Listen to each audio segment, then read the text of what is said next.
उभरा क्षात्र वीरो उठो चलो, सनातन धर्म सूर्य उभरा क्षात्र वीरो उठो चलो, उठो चलो। कलियुग के इस कलियुग का है अंत निकट आया, संधि काल इन युगों युगों का अब समीप आया, साधना के महापर्व को साथ है लाया, सनातन धर्म सूर्य उभरा क्षात्र वीरो उठो चलो, सनातन धर्म सूर्य उभरा क्षात्र वीरो उठो चलो, उठो चलो। नमस्कार। Let me tell you one thing in the beginning, that Hindu is not ism. It is the only religion in the world. So don't use the word Hinduism. Use Hindu Dharma. Rest are isms and religions. But Hindu is not religion, it is Dharma. ये बात इसलिए मैंने कही कि ज़्यादा तौर से अंग्रेजी में जब शब्दों का प्रयोग होता है तो हमेशा हिंदू धर्म की जगह हिंदुइज्म इसका ही प्रयोग किया जाता है। जैसे इस हिंदू अधिवेशन के लिए आने के लिए निकलने वाला था, हमारे यहाँ पे हमारे एक मित्र है, हिंदुत्ववादी मित्र है, सवेरे सवेरे उनको मैंने दूरभाष किया और पूछ लिया कि हिंदू राष्ट्र क्या कर रहा है, तो बोले सो रहा है। मैंने कहा सदियों से वो सोता ही आ रहा है।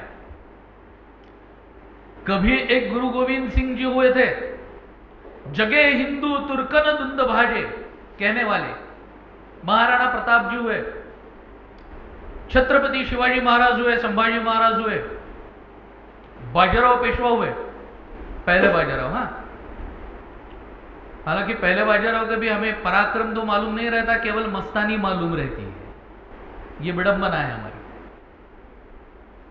तो मैंने कहा कभी कभी तो जाग जाओ। अब तो मैंने कहा कि अभी अश्विनी कुमार जी ने बहुत सही कहा, पुनर्स्थापना हेतु हिंदू अधिवेशन रामनाथी में हो रहा है, तो अब तो जग जाओ। तो उन्होंने उस पर चुटकी लेते हुए मुझे कहा कि अच्छा, मतलब हिंदू राष्ट्र करवट बदल रहा है,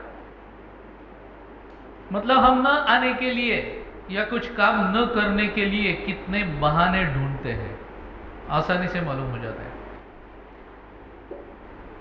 कश्मीर विषय मुझ पे सौंपा था मेरे परम पूज्य गुरु जी ने, ब्रह्मलीन स्वामी वरदानंद भारती जी ने। 1999 में उन्होंने कहा था मुझे कि कश्मीर पे तुम्हें लिखना है, बशर्ते कश्मीर में पहले उतरो, वहां का हाल जानो, लोगों के साथ वार्ता करो और उसके बाद ही लिखना है। 1999 से मैं अध्ययन कर रहा था कश्मीर का।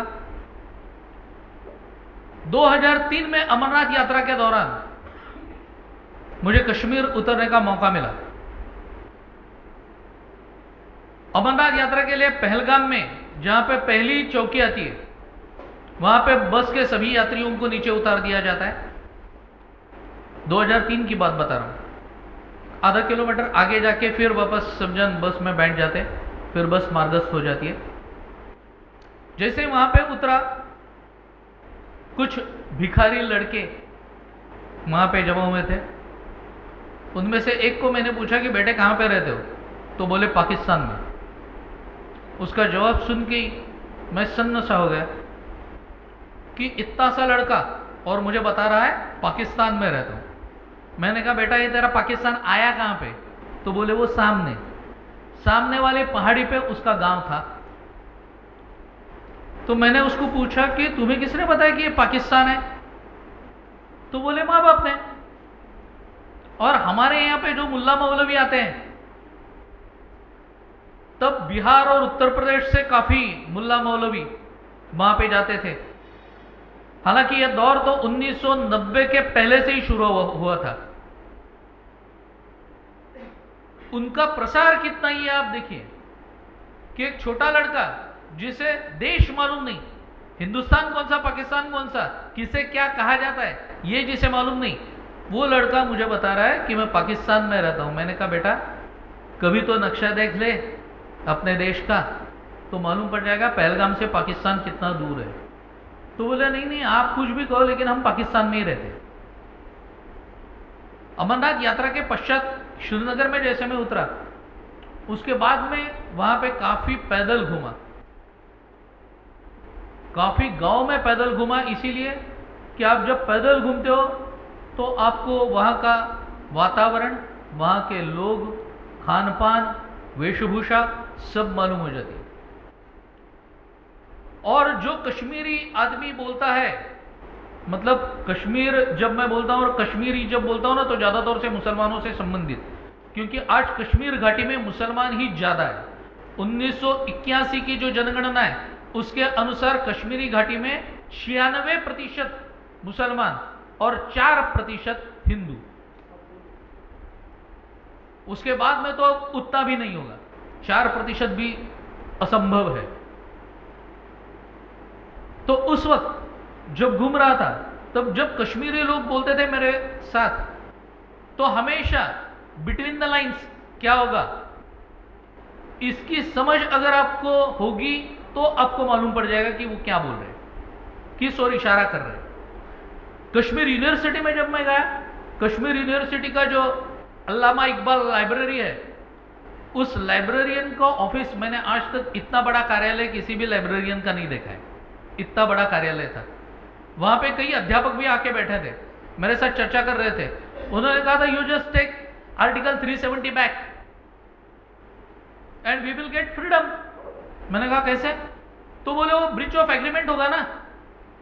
तो मैंने कहा एग्रीमेंट बिटवीन हुम? तो बोले पंडित नेहरू और शेख अब्दुल्ला। मैंने कहा ये क्या इनके बाप की जागीरदारी थी? Agreement between 2 persons? और कब हुआ?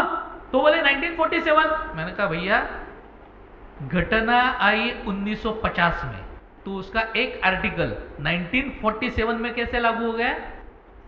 मतलब अध्यापकों को भी इस बात की जानकारी नहीं, या तो जानकारी नहीं या तो सब एक ही स्वर में झूठ बोलते हैं।